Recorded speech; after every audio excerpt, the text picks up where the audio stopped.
Hi, welcome back to my film and TV channel. Hope you're all staying safe and well. We're having a look at something that's been around for a little while. It's just started appearing a week or two ago on ITVX here in the UK. It's something I missed first time round on. I think it was on MGM originally and Roku as well in the US. So we're looking at something called Borderline. There is a 2025 film called Borderline as well, which I've not seen yet, but I've seen, of course, if you put Borderline into the search engine, you get a film as well. So this is the TV series. It's an Irish and British police procedural television series set on the border, between Ireland and Northern Ireland, of course, where crimes affect both sides of the border. So, of course, they try and get on with each other.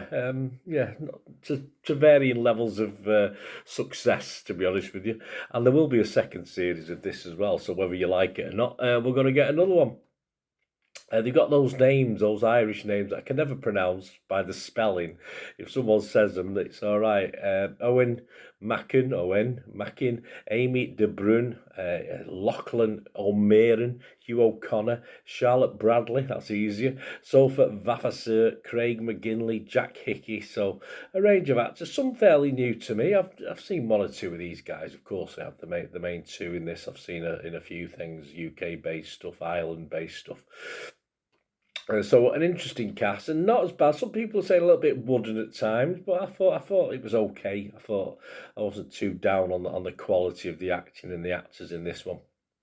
It was first broadcast in September 2024 on MGM and Roku, and it was I watched it on ITVX on the 7th of November. So we'll have a quick look at it. 7th November 2025. So we'll have a quick look at it.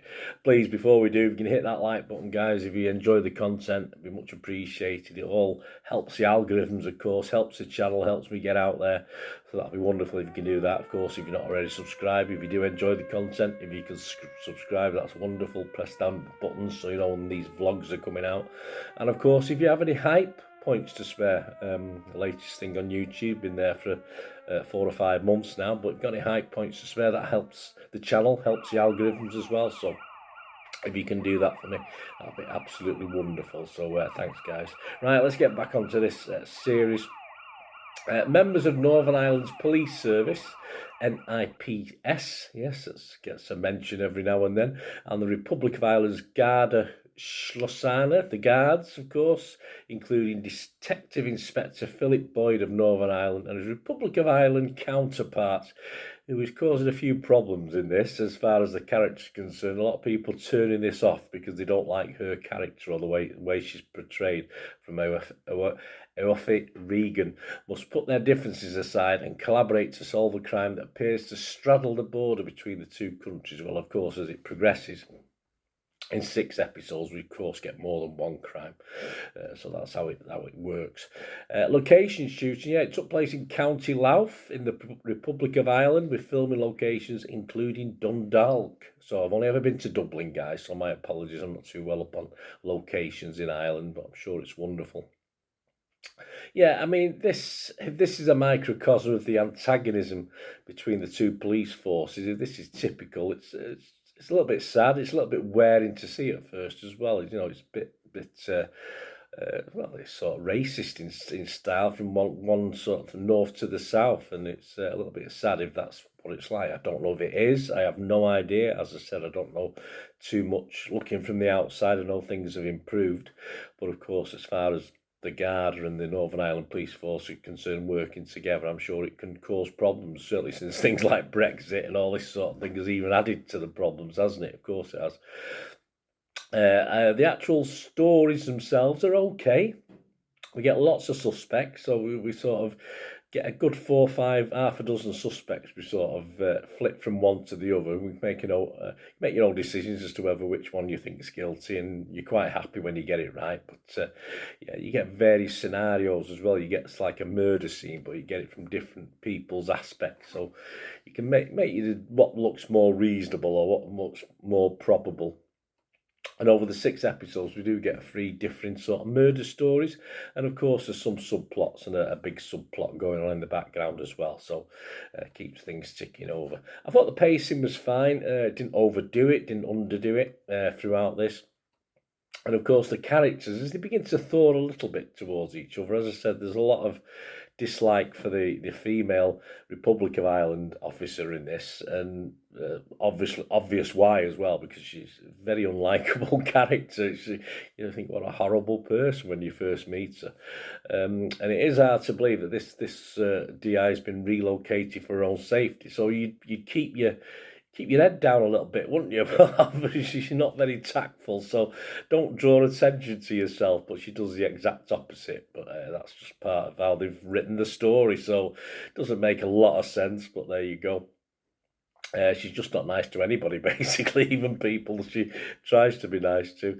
Amy De Bruyne as D.I. Reagan is, as an actor, excellent, but as a character, as the moody D.I., yeah, she does become a little bit more likeable as the series progresses, and I do mean a little bit. I mean a little smidgen more likeable.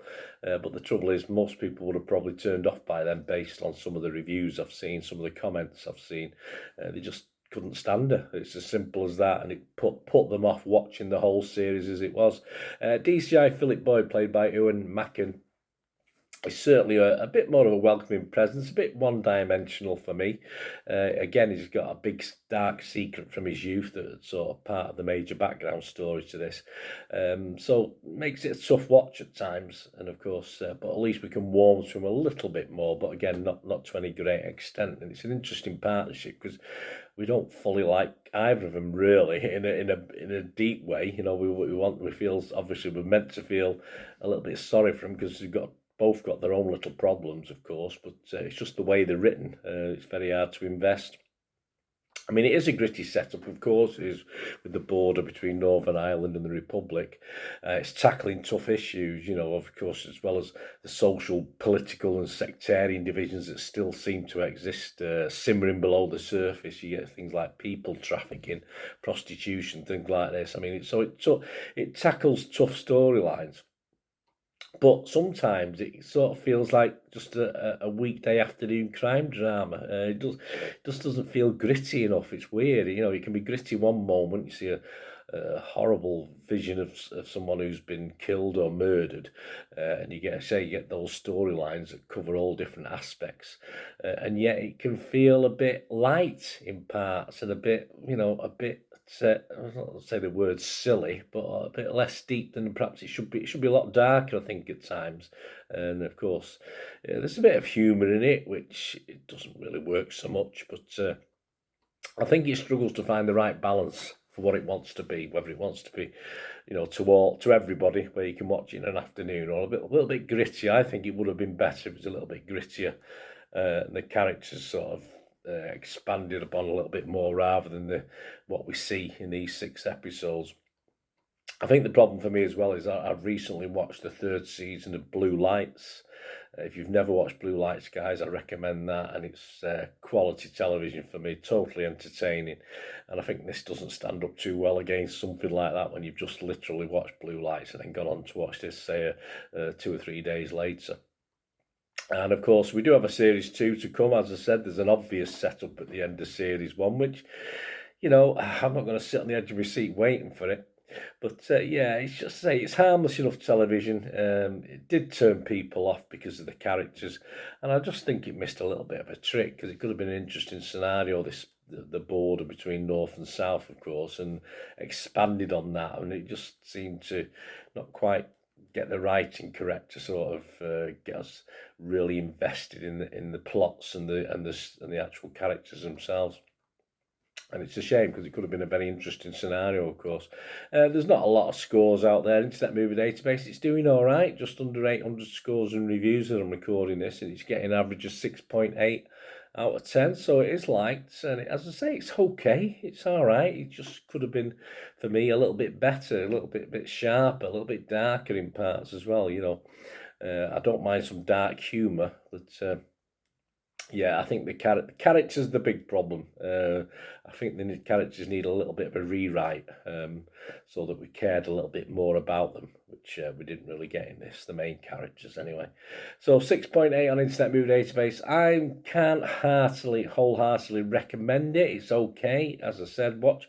Of course, it's 6 episodes. You watch the first 2 and you enjoy them, then just carry on watching the rest, because it's like a story in itself, each 2 episodes. So if you like the first 2 episodes, it's worth carrying on with it. But as I said, many people have turned it off early doors because of the main female character in it.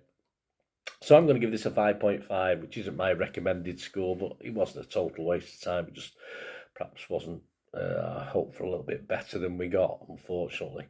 So I'll give it a 5.5. Let me know what you think, guys. Let me know your scores. It's all opinions, of course. It'd be very boring. We all thought the same, wouldn't it? But let me know what you thought of this or anything to do with film and TV. Through here or through any of my socials. And of course, if you want to shout out or you want to help the channel by sponsorships and stuff like that, there's ways of doing that. All you ever have to do is keep watching and listening.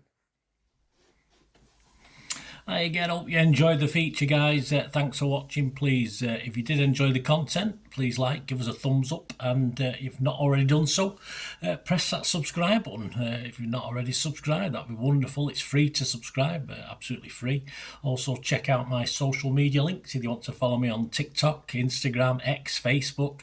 They'll all be in the description below. And my special thanks to supporters of the channel, yes, Piat6505, who have an eBay shop selling film and TV memorabilia, including posters, books, magazines. There'll be a link again in the comments section. And if you're into your football, don't forget my football stuff on Manchester City for general football fans, but mainly City fans, of course. Or if you know someone who might enjoy that, give them a kick in my direction. I'll be very, very grateful. And as ever, guys, comments on this feature is wonderful. Anything to do with film and TV, it's always very, very welcome. It's great to talk film and TV. I thank you guys for your support. Stay safe, everyone.